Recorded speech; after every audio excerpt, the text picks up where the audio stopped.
Welcome to the Creative Life Story Work podcast, your regular dose of life story work inspiration. Every month, we bring you life story work ideas, tools, and honest insights from a range of perspectives.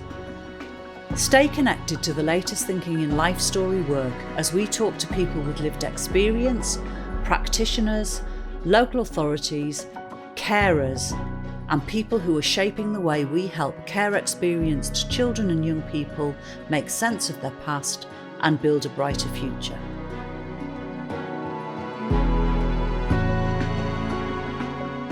Today, we're exploring creativity and how it can transform life story work for care-experienced children and young people.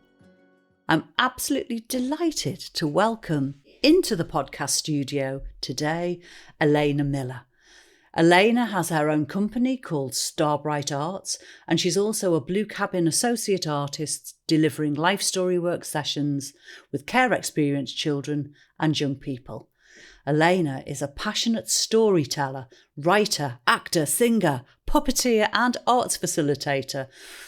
And if you're already wanting to think, I need to meet this person, Elena's going to be doing a deeper dive into this topic in our online live classroom on March the 18th, 2026, 9:30 to 12:30. And you can find out more about this on our website at creativelifestorywork.com. Elena, thanks so much for joining us today. Thank you so much for having me be here as well. Elena, I'd love to start by hearing a little more about you and the work as an artist that you do. What do your days look like? So no one day is the same in Elena land. I have many hats that I wear and I love changing the hats on the daily. So Starbright Arts is my little business. We use stories as springboards to help facilitate joy, connection and play with children and families. I'm also a clown doctor, so I work in the Northeast Hospitals and at St Oswald's Hospice, facilitating empowering playful moments with hospitalised children and their families. And as well, I am an associate artist with Blue Cabin, and I've been doing that for over 6 years now, delivering creative life story work and other beautiful projects too. Oh, what a palette of possibilities you have there in your working week. I read out a long list there of all the things that you do. So how did writing, puppets, storytelling, acting, singing, how did all that become part of your life? So I did a drama degree and then went straight into doing a master's in performance studies, but it was specialising in theatre as social intervention. And then I left uni and I was like, I don't know what I'm going to do now, but I knew that I wanted to continue with creativity. And so I just had a go at lots and lots of different things and had loads of strings to my bow. And I think it's really helped kind of having that breadth of experience, tying everything in. And I really feel like actually now I'm really, and especially through doing the Blue Cabin work, I feel like all of the lovely worlds are colliding and all of that experience is coming together to really kind of make transformative, powerful work. And so lots of different experiences, but yeah, being creative in every single possible way has really helped us. Fantastic. And how does that lead into you being that artist with all of those strings to your bow into the world of life story work? So through the experiences that I've had, I've worked with such a breadth of ages and abilities, and the people who I've worked with and the experiences that I've gained are all informing the work that I do in terms of creative life story work. I think having that with Blue Cabin now, that kind of trauma-informed lens as well, just means that all of that experience is really being channeled, and I feel is really powerful when working with care-experienced children, to have those different creative experiences, to be able to kind of draw at the drop of a hat a new, different way of working is so valuable, because something might not be working with somebody or a group. So you go, all right, well, I'll just do this instead, So, yeah, I've got lots of things. Plan A, B, C, and D. The whole alphabet, yeah. Oh, dear. And so some of those tools that you've started using, you've mentioned storytelling, and I know that you use Makaton and other communication aids. How is it that these make the life story work process more inclusive?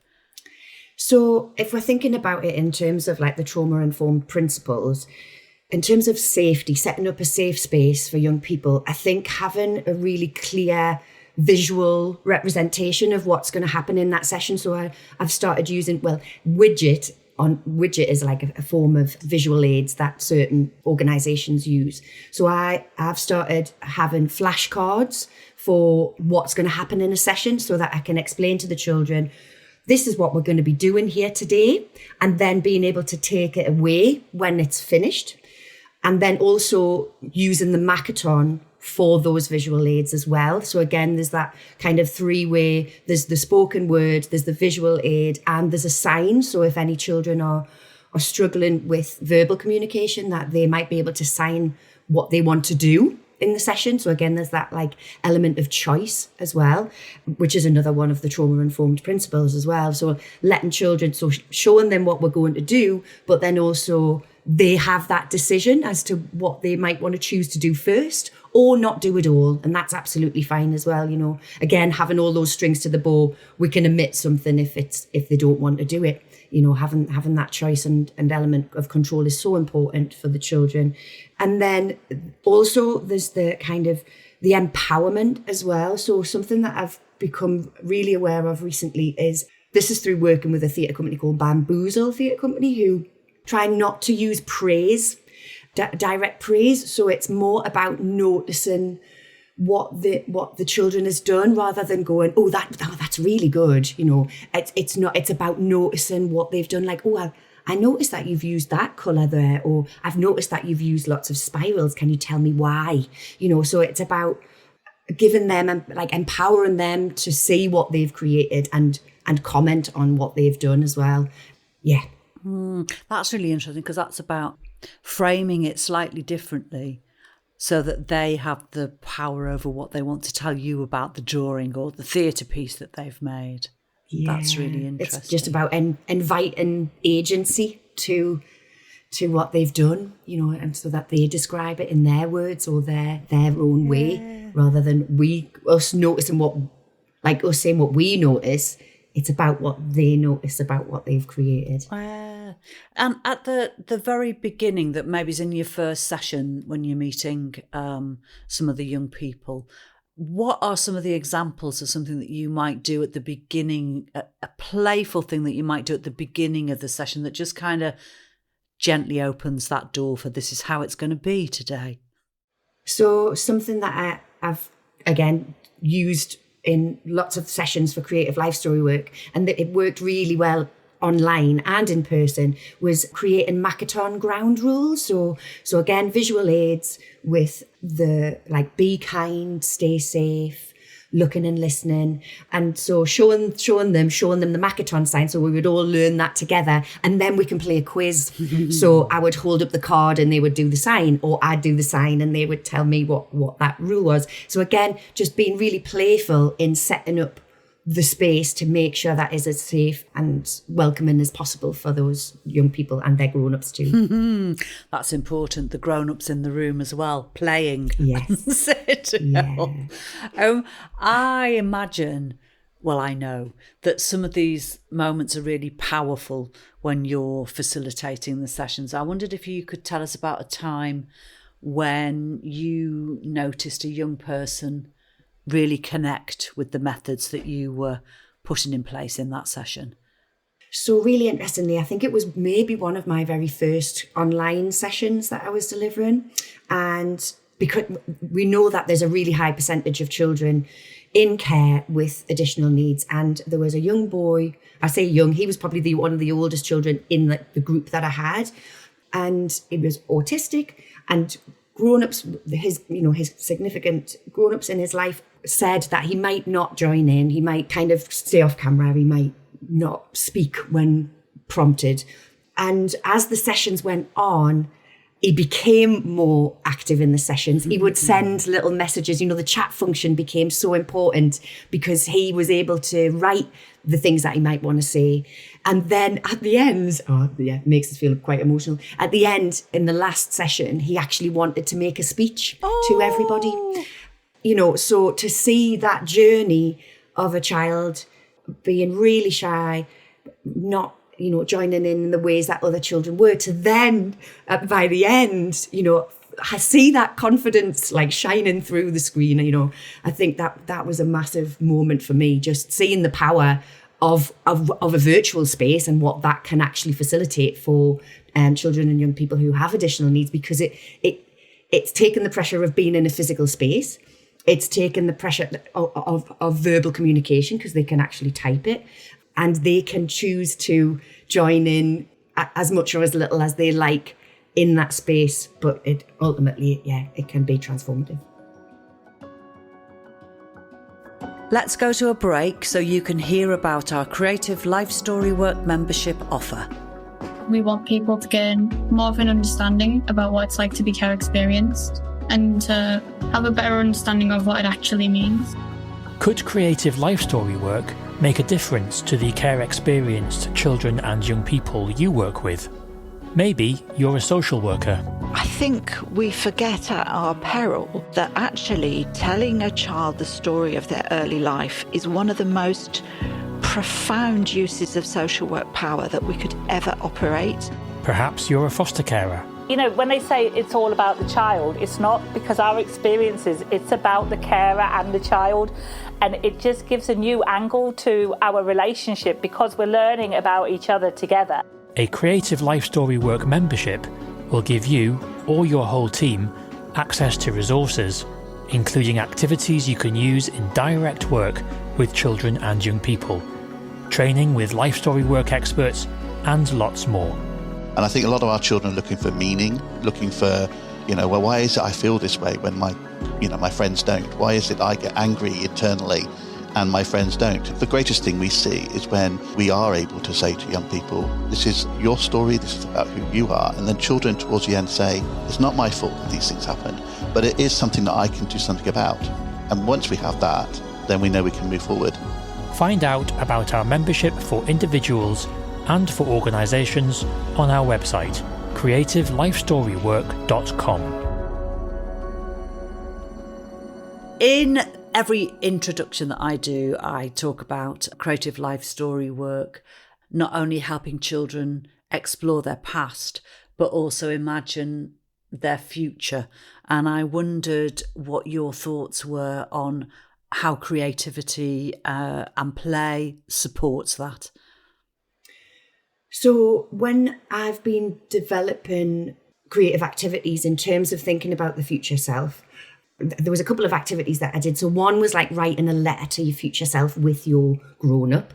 And there was something really lovely about facilitating that conversation of like the carers noticing qualities about the child that they might like to further in the future, but also the child noticing things about themselves and passions that they've got at the moment that might then lead into exploring those in a more deeper, meaningful way in the future. But having their grown up there at that time allows the grown up to facilitate the next steps for that, to allow that growth to happen. So letters to the future self, and then facilitating that to happen on a yearly basis or a 6 monthly basis, to go, oh, that's what I said 6 months ago, but actually now I really like this. So what can I do to continue that? So doing something that is a reflection activity that happens more regularly just allows them to clock where they were then, but also where they are now, and also what they want to do in the future.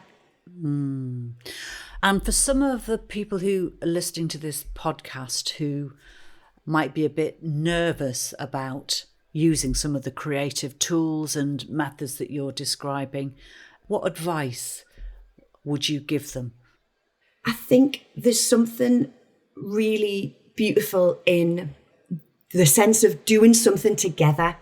I remember delivering a project, I think it was with you, Dawn. We developed this online kind of creative sessions where we met a young person and they said what creative activities they would really like to do.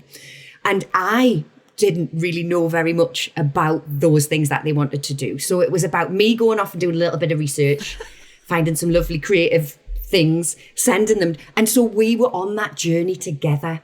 It's not about the product for me when I'm delivering my sessions. It's about the process and about doing that process with that young person.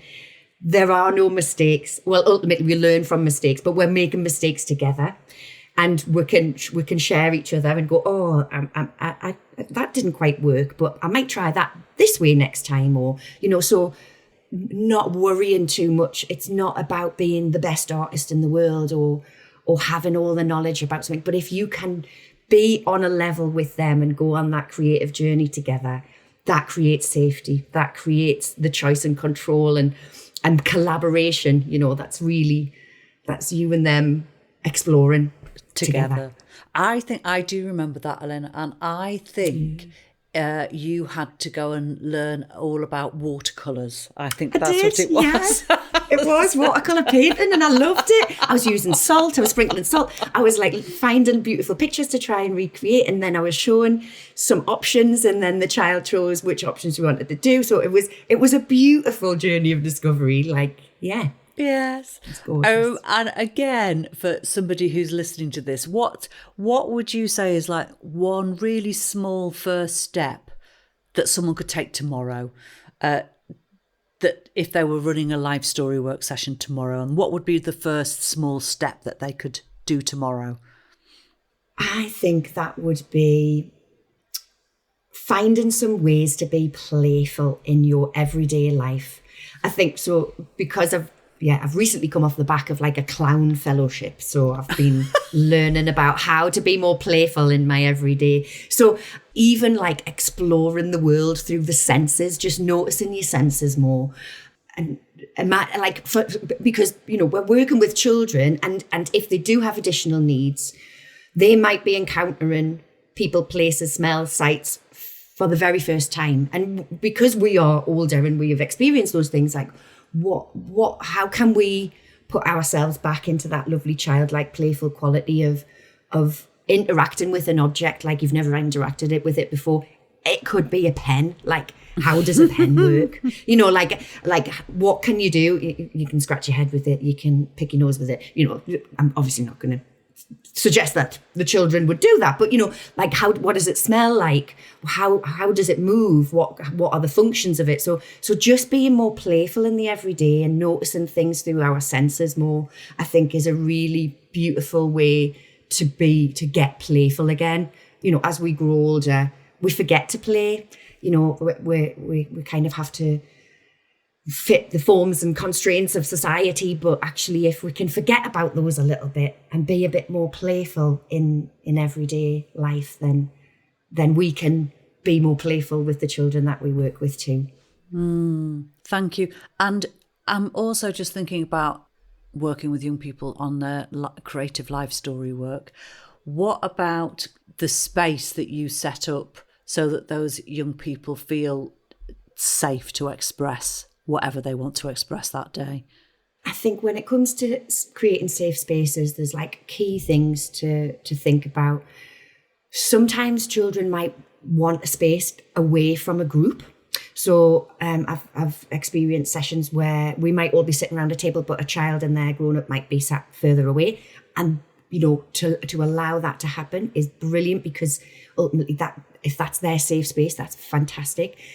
Thinking about things like lights, like about sound, extra sounds in the room, having a little biscuit and a drink, explaining in your visual aids of what's going to happen in the day, like saying if anybody needs the toilet at any time, you can head off, so allowing those breaks and those little times for check-ins with people. And having a designated break as well is often a really useful thing as well. It might even be that you might have some some little fidget toys or a weighted blanket for somebody who might feel a bit overwhelmed. I often have a little pop-up tent in my space with cushions and blankets. So if anybody was feeling overwhelmed, they can just kind of take themselves away to that little space for a little while and then join us back whenever they desire.